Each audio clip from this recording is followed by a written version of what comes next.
to be the case, as I see MP York is requesting the floor. MP York, you have the floor. Thank you, Madam Chair. Good morning to yourself, Griffier, Minister, and the support staff, and the viewing public. Minister, I just have a few points for clarification, not many. In the beginning, in one of your answers, you stated that different materials are being used now for the road resurfacing project. Can I get an overview in writing which materials you're referring to? Also, a list of the removal orders. I think the Minister mentioned 24 removal orders. Can I get that in writing? I asked a question on the erosion in the hills, and if I'm not mistaken, the Minister answered that they're exploring retention ponds. I don't understand the correlation, but maybe I understood it wrong. If the Minister can explain what he meant with retention ponds as it pertains to the erosion problems in the hills. I asked for the calamity post. Where can I find it? The Minister referred to the Minister of VSA. Is it that the Minister of VSA, through you, Madam Chair, is returning today with that answer? Because he didn't mention anything of the matter yesterday. So if the Minister can clarify that. The sucker guarding pump will be out until December, if I understood correctly. So what's the plan for the interim if we were to encounter heavy rainfalls between now and then? Also, what is the thought process? I understood with the boom, the Minister said to you, Madam Chair, that the boom was issued as with a permit from VROMI. Can the Minister explain the thought process behind that and the advice on that? I would also like to see that advice. And as well, I would like to request the initial and second design drawing for the marketplace, seeing that that also went through VROMI. I would like to request those drawings. Also, all communications through email that VROMI had with TIAT concerning the matter since, I would say, July 2024. Thank you, Madam Chair. Thank you, MP York. MP Doran, you have the floor. Thank you, Madam Chair. Good morning to you, my colleagues, the Honorable Minister's support staff, the Griffier, and a special good morning to the people of St. Martin that are tuned in. Madam Chair, I have a few questions as well as some clarifications. With regards to the question posed by one of my colleagues with the landfill tipping fee, I would like to understand through you from the Minister, why is there a rush to try to push it through private law? If there's some sort of doubt, why not just complete the ordinance? I remember sitting in that same seat, and I remember the ordinance by the NRPB had to be completed. I think it was end of 2022, then it became end of 2023, and now we're hearing end of 2025. If the Minister can get a response or some sort of indication from the NRPB as to why this is taking so long. I know that over the last couple of years, there have been so many different proposals, so many draft ordinances, so many studies being conducted in order to regulate our waste situation. So my question is, if almost all of the key elements are there already, why would it take another 6 months, hopefully, fingers crossed, because now I'm already envisioning maybe we're going to be here next year talking about it, maybe in the end of 2026. Why is it taking so long? And if some concrete dates can be provided to the Minister from the NRPB. Madam Chair, I would like to ask through you to the Minister, what is the status of the temporary worker or workers that were in the Ministry of VROMI that were left behind, I would say, to assist with expediting building permits? I think we had 1 or 2 individuals there pushing out building permits. I know that that was a great help. So I would like to know, are they still employed? If not, why not? And what is the Minister's intention? Because when I heard my colleague MP Lacruz speak, what he says makes perfect sense. It's all about cost-benefit analysis. If you can invest 100,000 guilders a year and be able to generate over 2-3 million, then it just makes sense to hire extra individuals to get that done. So I would like some clarity on that, and if it is the intention to go that route. With regards to the boom in Maho, Madam Chair, I remember I was criticized for not allowing or not granting or approving a building permit for the Beacon Hill security booth. And Madam Chair, my stance on that was clear, and it's still so today. This is a government road. Here you have citizens that are making use of long lease, trying to avoid others from being able to access via a government road. For me, that is wrong. It has never been right, and it could never be right in my mind. And I'm thinking that, so if it's allowed in Beacon Hill and it's allowed in Maho, then in Kiwi Drive, we should put up a boom at the end too, and Lime Road, or Radish Road, or wherever have you. Would that be allowed? That's a question, Madam Chair, to you. If a request from the homeowners of Kiwi Drive, Lime Road, Cassava Drive, Marigot Hill Road, Coco Plum, decide, which one? Raspberry, decide to put a boom or request for a boom, would that be granted by the Ministry of VROMI? And if not, why not? Because I see a sort of a classist situation taking place, and it's over the years, it's clear to what it is, and when you go against it in terms of being correct, you're chastised. So I'd like to know what sparked in the minister's brain to approve something like that. Madam Chair, when I asked about the rainforest points, the minister said no special pricing was given. Madam Chair, again, through you to the minister, I urge you to do your research and come back with the correct answer. And I want to confirm that no special price scaling was given once the deed was issued back in 2016, as you mentioned by then Minister Gumbs. Was there a special tariff given?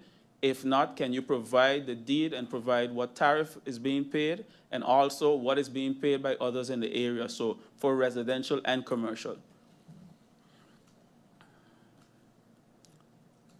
Madam Chair, the minister also mentioned that there was no write-off from the long lease. I'm not sure if that's what the minister said because he used a lot of different words. So I'd just like to confirm that no write-off was given, nor was a write-off request submitted to Parliament, to the government.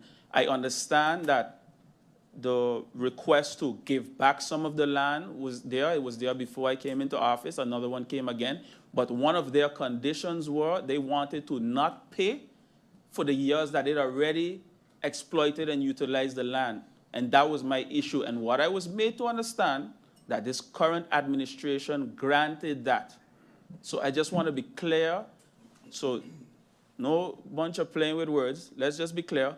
Was a request submitted to write off what was already owed for the land exploited for all those years in exchange for giving back? I understand, of course, as a country, if we're getting back land, we're going to take it. That's for sure. That's a no-brainer. But was the condition to write off, I think it was almost $1 million that was owed. And since the minister mentioned he doesn't have any information about any tax write-off, I would like to then submit this question, or if he can pass it on. No, tax also. If the minister can pass this through to the Minister of Finance to confirm that no tax write-off took place. So there's long lease fee connection, and then there's tax. So turnover tax, profit tax, whatever have you, just for clarification. And any tax exemptions to that matter. Madam Chair, I requested the court documents, the plight doors, and all these things, and I was told that these are confidential. You gave an eloquent speech, Madam Chair, yesterday and gave a full explanation about confidentiality and how this works. Can you please put this on maybe on a white paper to the government so that they can understand the procedures and the rules of Parliament? Because I am seeing a trend, and now this is the same minister coming back for the second time. Yesterday we had the Minister of Finance indicate that things are confidential. Confidential to who? We are representatives of the people.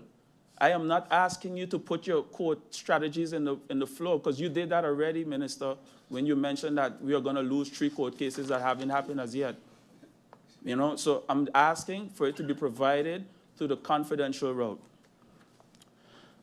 Madam Chair, I would also like to know, through you to the Minister, can you give a list of all major developments with current active construction, that are currently active in construction, that are valued, let's say, for instance, over $2 million?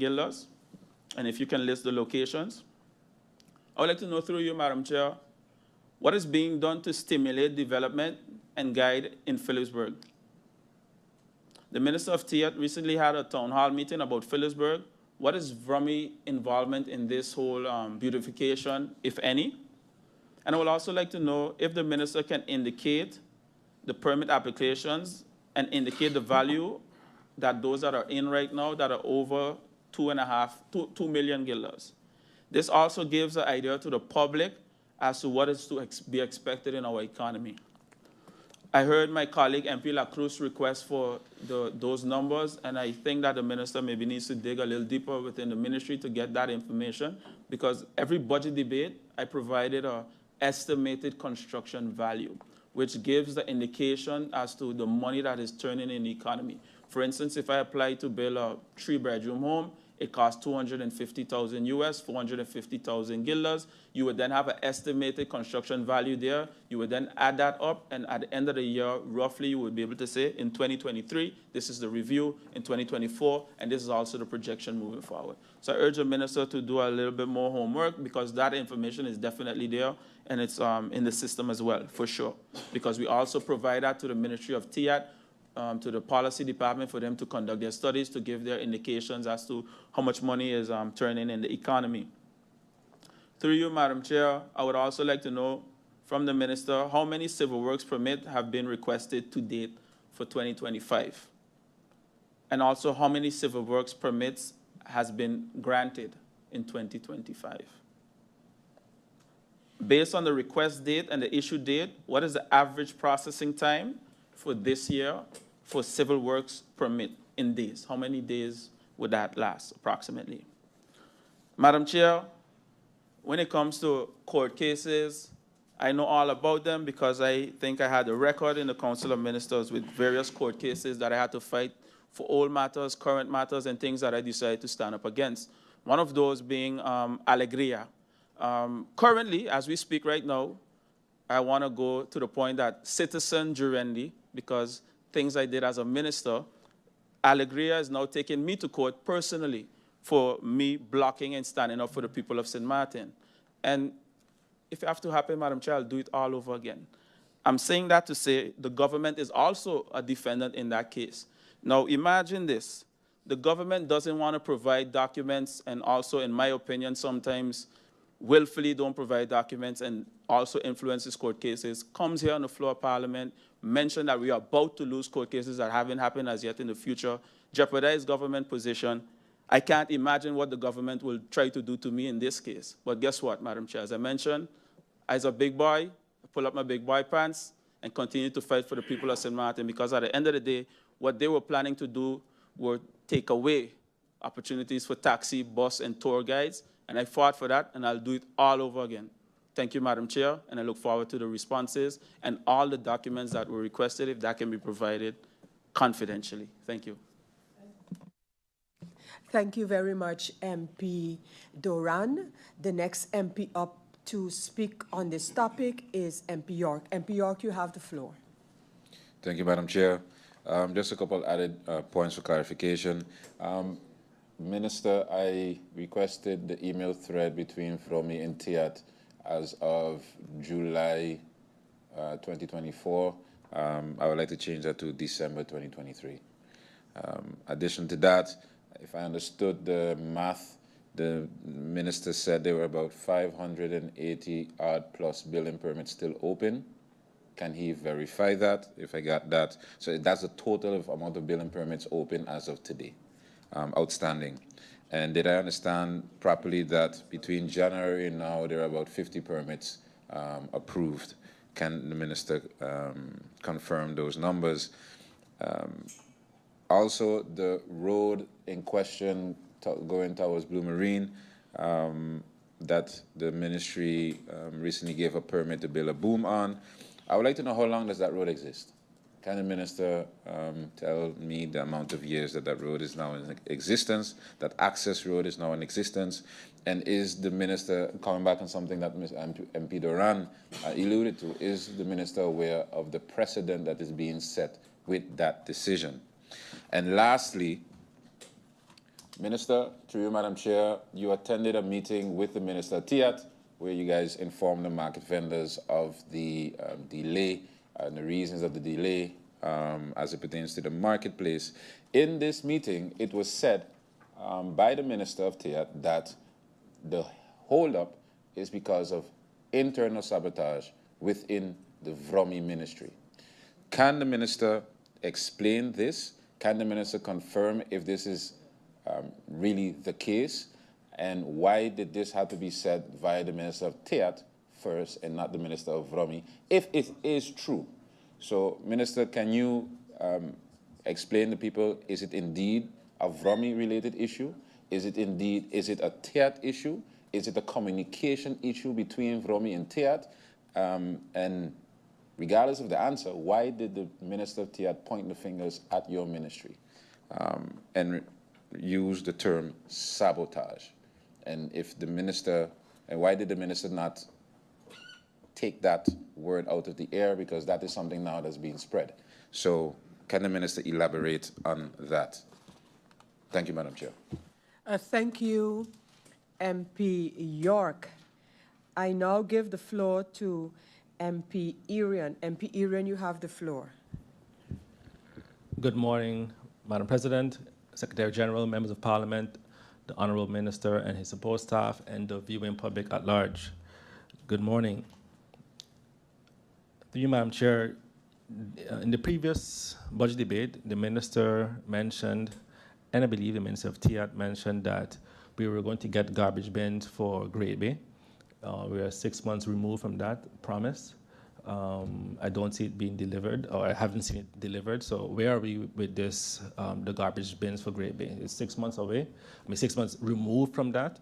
And that is exactly what I believe myself and at that time MP York mentioned in the presentations, that we should be very careful of creating a pie-in-the-sky story with all these presentations and not being able to meet expectations or deliver on them.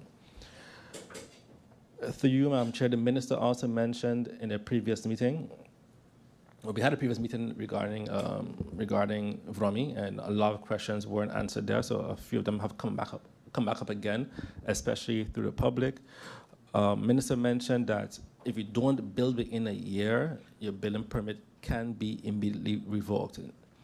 So my question to the Minister is there a plan from the Minister and his vision or the ministry that will review all these building permits and ensure that they avoid future issues pertaining to civil works, so persons could build freely, or not when they start to build with open court cases, and continue to show disparity within the Ministry of VROMI when it comes to civil works permits and how they are handled and who is targeted? Is there a plan for that?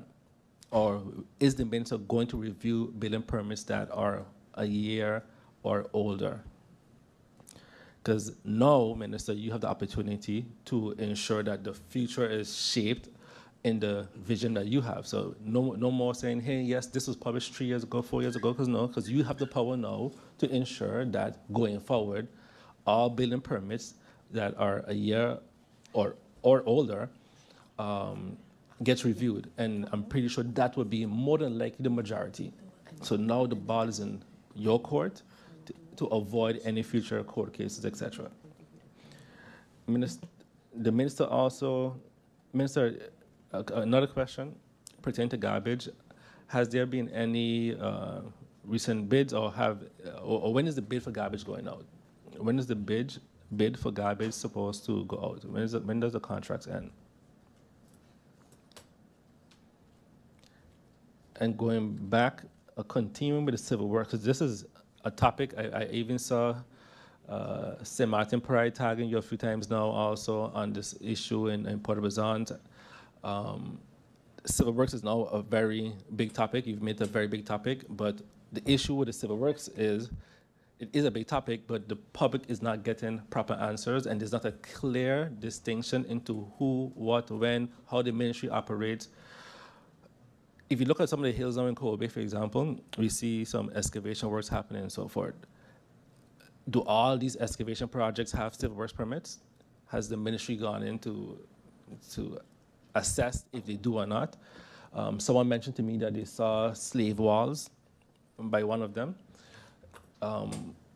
what does the ministry do in terms of civil birth permits, slave laws, the culture department, and so what could be done? What have another issue like we had in Kobe prior? And again, the ministry mentioned that civil birth permits will be done on a case-by-case basis. Through you, Madam Chair,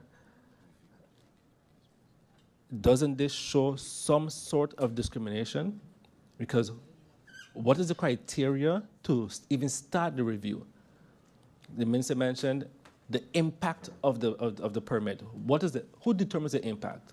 How heavy is the impact? Where's the documentation to say this one is impacting society more than this one? How do you determine that? The minister also mentioned large impact, a large project. What is a large project?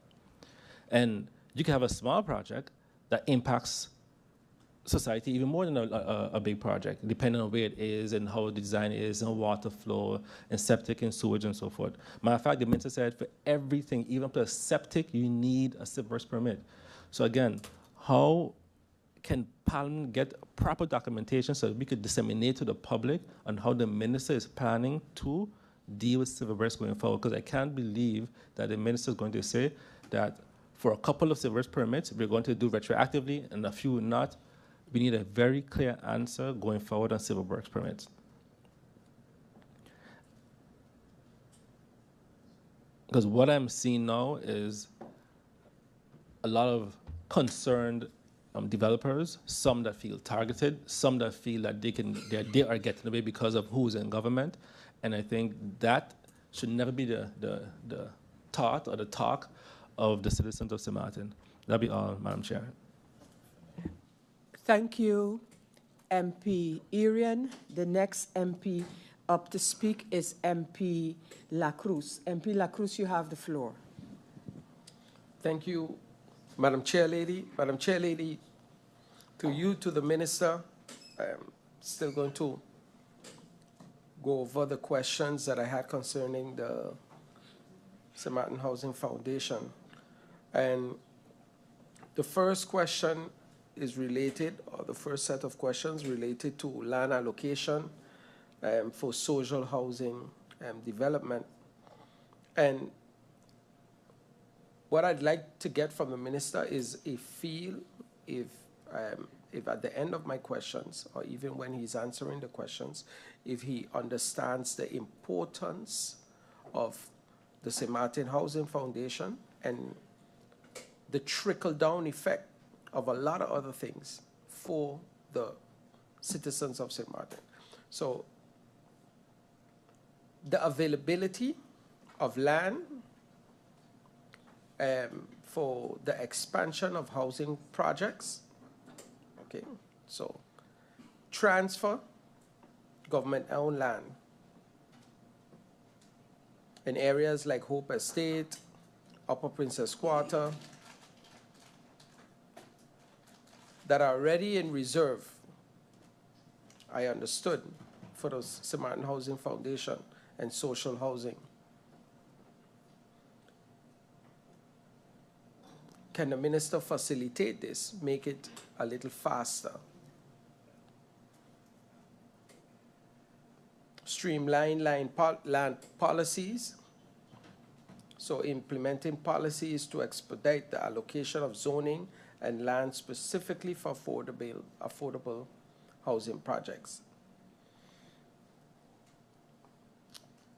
Increase the rental subsidies to suit the demand. The rental subsidies that are received now are very much outdated and not working out. So if the minister could look into that. Access to project financing, for example, from the NRPB.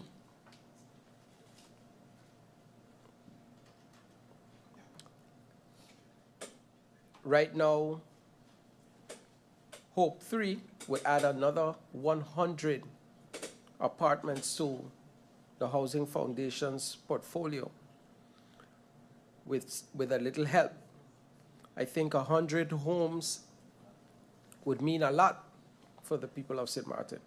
So if the minister could look into that, see what the possibilities of that are, or even European investment opportunities. Then a question for the minister: Does VROMI have a housing department? And if it does, is it functional?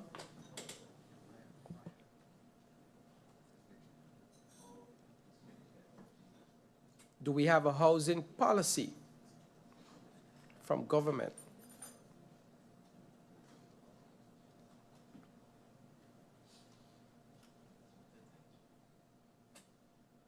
Then,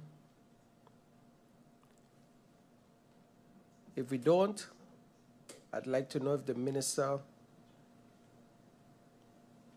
thinks that it is a good idea.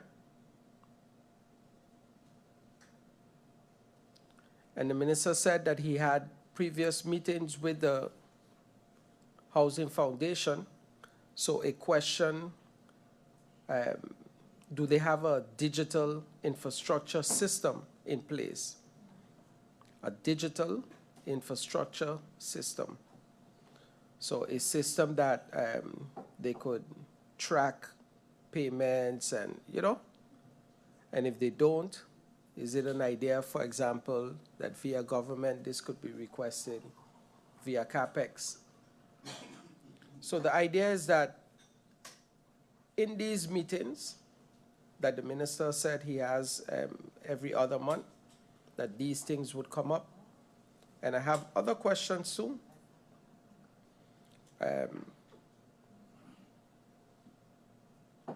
But I just want the minister to know which direction I'm going. Okay, so I think it is important that when the Housing Foundation requests building permits, that it is expedited. I believe requesting VROMI, GB connections, that those things are expedited, because this is not a normal one home. This is a whole project that will actually give a lot more people a home. So if the minister could look into that, and I'm going to put the questions in a nice way that the minister could get a good overview of what I'm asking, and then if he would answer those, I would appreciate it. Thank you, Madam Chair Lady. Thank you, MP La Cruz. I now give the floor to MP Waver. MP Waver, you have the floor. Thank you, Madam Chair. Good morning to Gefir, Honorable Minister, support staff, my honorable colleagues in the House of Parliament, those viewing via whichever media. Before I start, Madam Chair, based on what you stated earlier, would it be possible to get a time check to see how much time everyone has? For every... Is that possible? You would like to know that? Yeah. For everyone? It would be something that I would have to compile. Oh, would they send it to us? Digital? That's fine. That's no problem. I will definitely, I can have it compiled. I don't have it here at hand, but it can be compiled. In your particular case, I don't think you running any risk right now in terms of time. So, thank you, Madam Chair. But was that your question, MP, or you had? No, that was just a first statement, and I want to just dovetail a bit on what MP La Cruz mentioned earlier about the Housing Foundation. Everybody dovetailing today. And affordable homes. Minister, just for you to know as well, when I was minister, I did have a meeting with the Housing Foundation to see how we could transfer certain lands to two persons, because it's important to have ownership in this country. And some of the areas which we discussed was Foga Estate and the South Reward area, where the Housing Foundation has these homes in place, where we pretty much, that they agreed that they would be willing to pretty much turn over the homes to those persons that are living in it already for a symbolic fee that would be then discussed between the ministry and the Housing Foundation. So I would then suggest for the minister to touch base with the Housing Foundation to see if that's still feasible. And that way we are able to create immediate home ownership for those persons living in those areas. Thank you, Madam Chair. Thank you, MP Waver. I now kind of go back over some of the speakers who have spoken already, as they have indicated their desire to make a follow-up, and I give MP York the floor. MP York, you have the floor. Thank you, Madam Chair. Just 2-3 things quick, Minister. Can I have a list of the upcoming 12 months, which projects you plan on, to you, Madam Chair, the Minister plans on rolling out? So the projects for the next 12 months, and can the Minister divide them into which projects he'll be using, be paying out of the direct budget, and which project will be paid out of CapEx, and which year CapEx? And lastly, Minister, I would like to add to the questions already posed about the access road and the boom going towards Blue Marine and Point Pirouette. Can the Minister explain, or can the Minister confirm if Blue Marine, at the entrance of Blue Marine, if there's already an existing boom? And can the Minister confirm if at the entrance of Point Pirouette, if there's already an existing boom with security guards for both? If so, I really don't understand the need for the third boom at the beginning of the access road. So again, can the Minister motivate that? And can the Minister describe how this does not seem like a class segregation? So can the Minister explain that? And again, can I have the advices for this permit? Thank you. Thank you, MP York. MP Erin, you have the floor. Thank you, Madam Chair.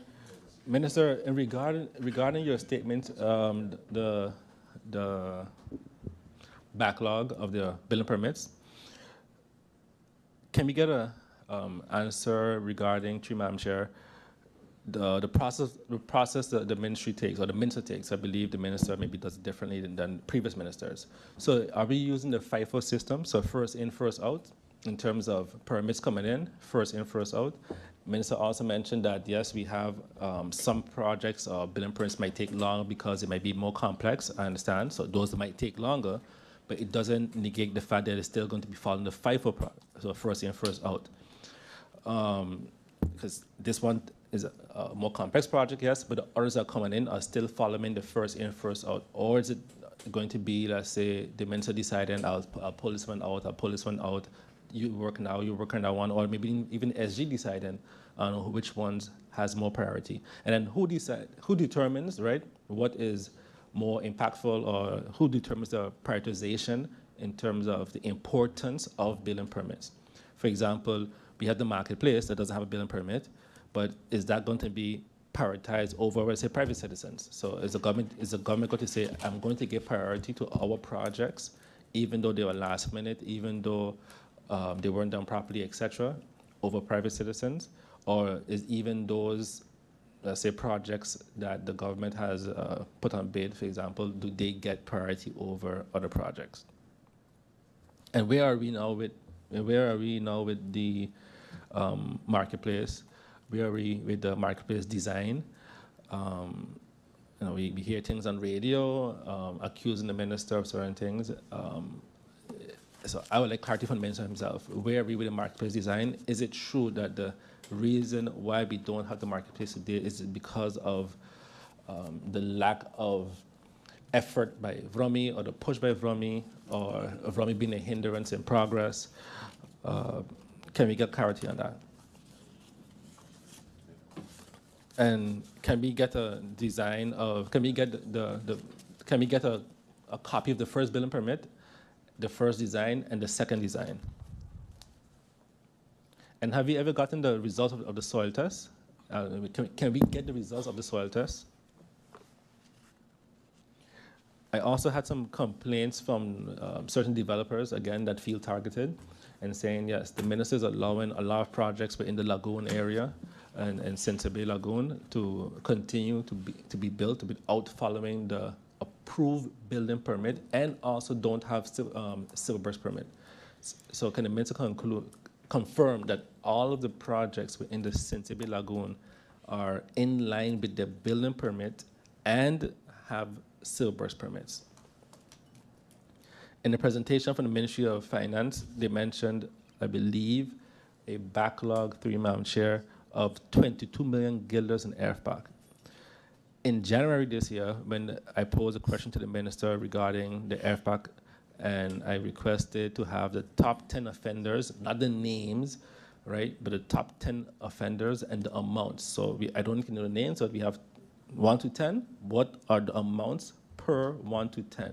The minister then said he needed some more time. So now we have 6 months 6 months passed. So I'm assuming the minister now have those. So minister, can we have, based on the fact the Minister of Finance is saying we have a backlog of 22 million guilders in ERFPAC, can we now have the top 10 offender amounts? And what has the minister done since to collect this money? Because this current government came in and they ended our procedure in collecting the backlog in ERFPAC, because we thought it was very important to be able to continue to get revenue from the government. So what is this government doing, in particular the Minister of VROMI, doing to be able to collect the 22 million guilders? Because the government continues to say we need more funds.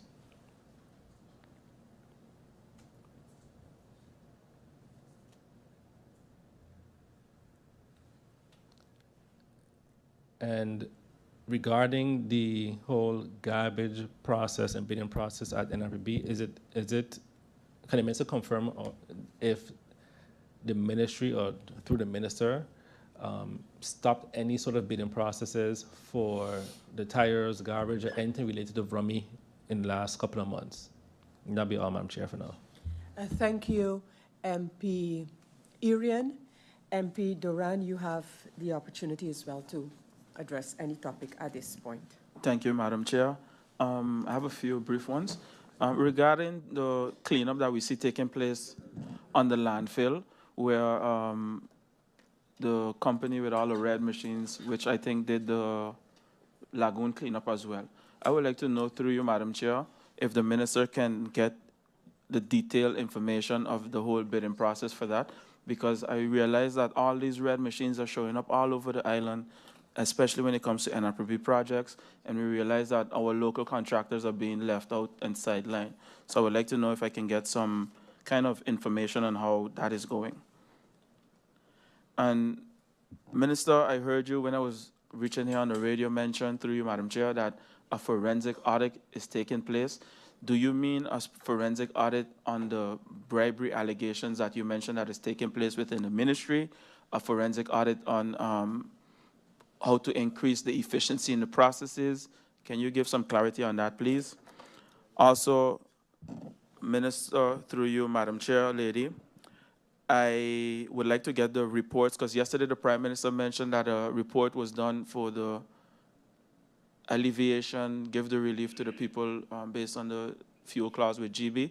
Can we be provided with that report, even if it's in the confidential route?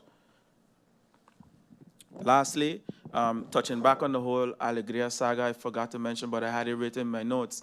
What I do find ironic, Madam Chair, is that I'm being taken to court directly, the government as well, but a lot of the main culprits, meaning former civil servants, former ministers, that are also in other functions, they are not being taken to court. So I just want to put that out there, because those are the ones that put the gerechtwaardig vertrouwen in these persons and giving them the idea that they were going to get the 14,000 square meters to build a pier and a sea aquarium and whatever have you. Thank you, Madam Chair, for the opportunity. Thank you, MP Duran. MP York, am I seeing that you want the floor again? You may briefly make use of that opportunity. Thank you, Madam Chair. This is really the last one. Thank you. Madam Chair, through you, about this forensic audit. Is it indeed a forensic audit? Is it an audit? And who will be executing this forensic audit? Because I think the minister referenced something about TVO, but I don't think TVO does forensic audits. So can the minister explain which entity will be doing this, if it's indeed a forensic audit? If not, can the minister rectify that word? Because right now it's being spread as if it's a forensic audit. Can the minister clarify that? Thank you, Madam Chair. Thank you very much, MP York. And Minister, before I turn the floor over to you to hear how you would like to respond to the questions, I just wish to comment on a request made by MP Duran, and that is the one for the report that the government and in particular the Prime Minister received regarding GB, and let the MP know that the Prime Minister had indicated he would be sending it to Parliament, and thus we will be following up to remind him of that.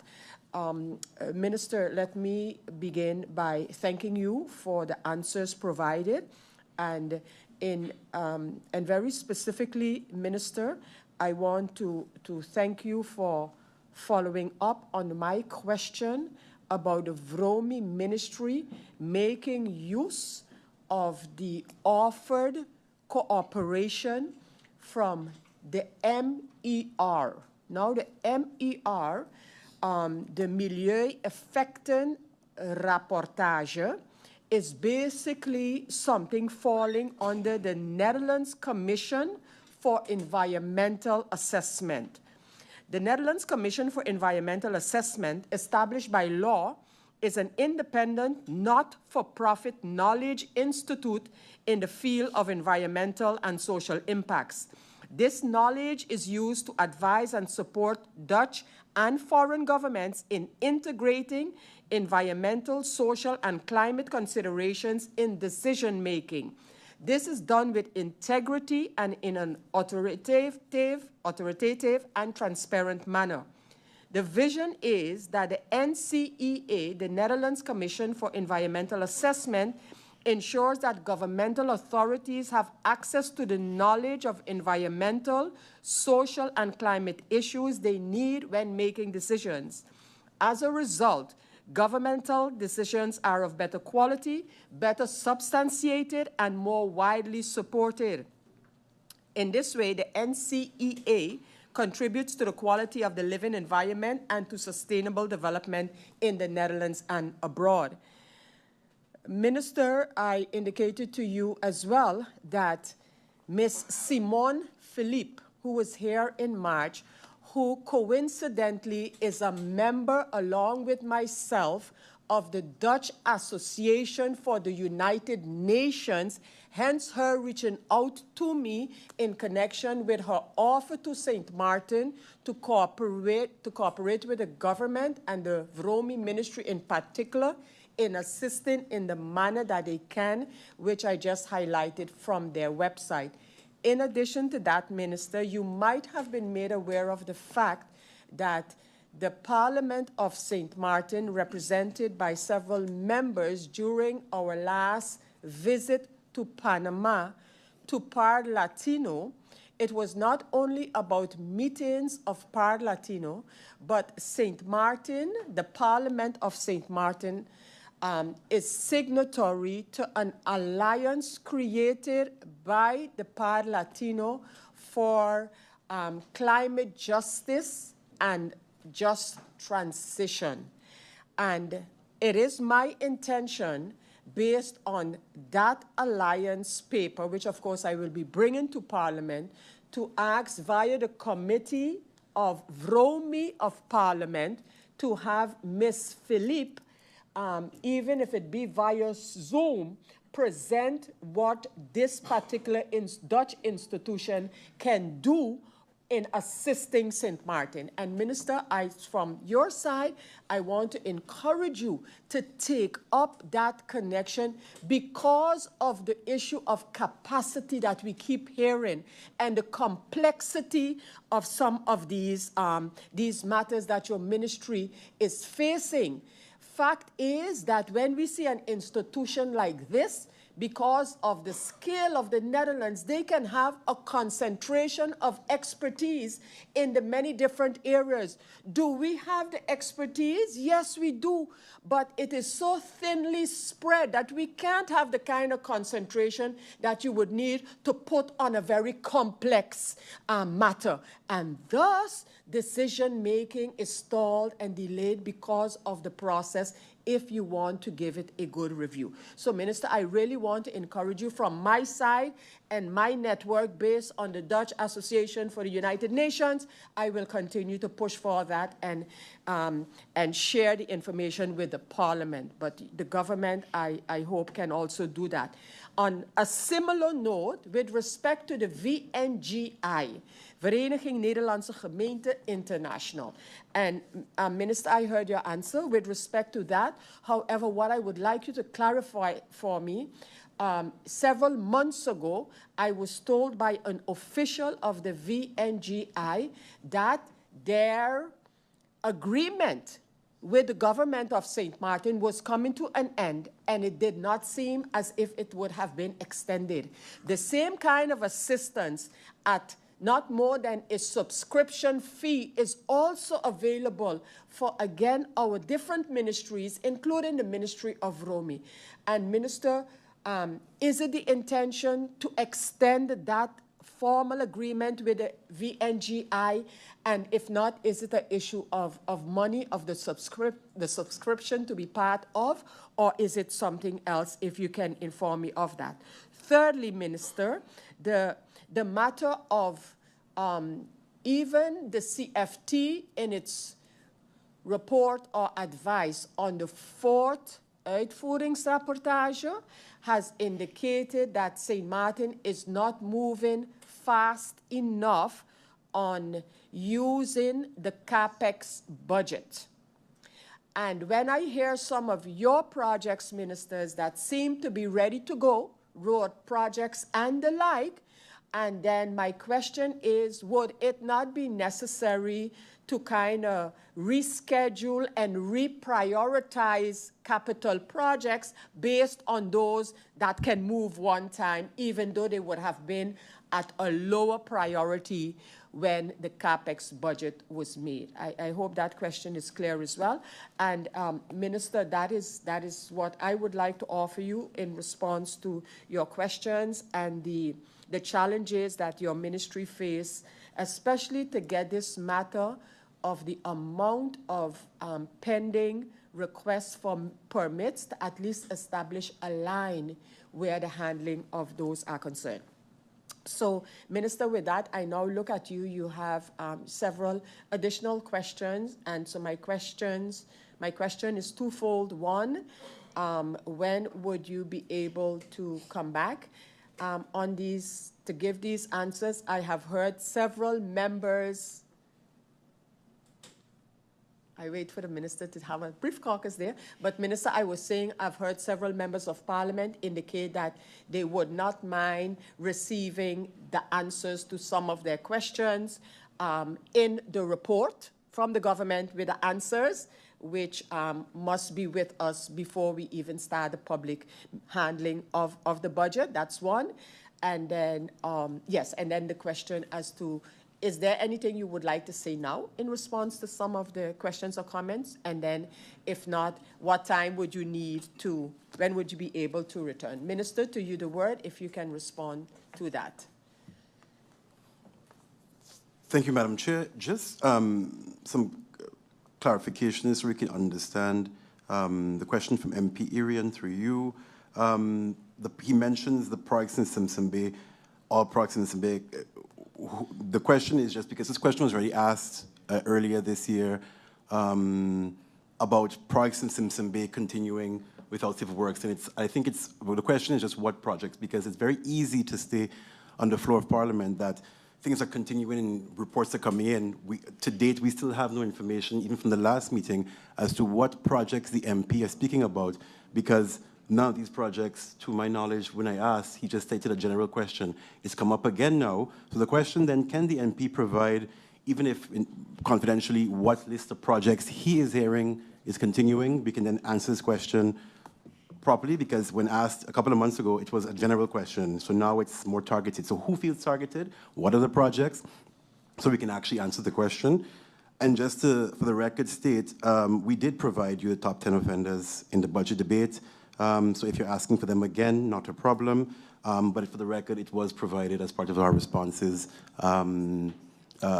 correctly when we said first we didn't have the information, then we did actually provide the information without the names being present. So just for the record, that was provided in the previous budget debate. Regarding the time when we can come back, let me just get 2 minutes to caucus with the team, and then we can Okay. convert. What I'm going to do right now, Minister, I'll adjourn for like 5 minutes, giving you that opportunity as well as the opportunity for our Secretariat to establish whether there is another minister who can come at this time or we break for lunch. We need to make, make that determination. So let's let's adjourn right now for like 5 minutes. Meeting adjourned. Parliament, ladies and gentlemen, Minister Patrice, Gumbs, and support staff, good afternoon and welcome back. Minister, you were going to look at your possibilities for returning and responding to the questions asked by members of Parliament. Could you please indicate that at this moment? Minister Gumbs, you have the floor. Thank you, Madam Chair. Noting the brevity of a number of the questions, what we are going to aim for is this evening, but of course we will keep Parliament informed as to the possibility of that, but we are going to work towards returning this evening by, let's say, 6 o'clock, but of course I will keep you informed if that's possible. Thank you, Minister. That is noted.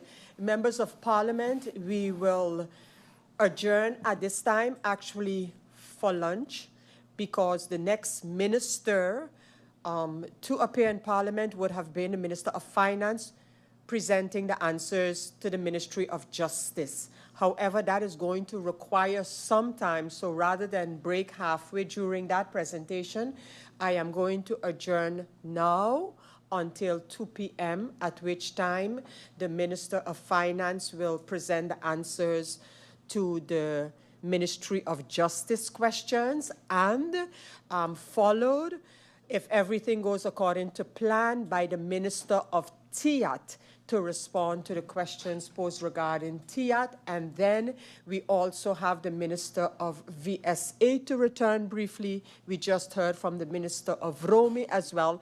But that update, further than us restarting at 2 p.m. will be provided to the ministers and, of course, to the general public. So with that, I want to thank the Minister of VROMI, Minister Gumbs, and his support staff, the members of Parliament, and we're going to adjourn this meeting now until 2 p.m. Meeting adjourned.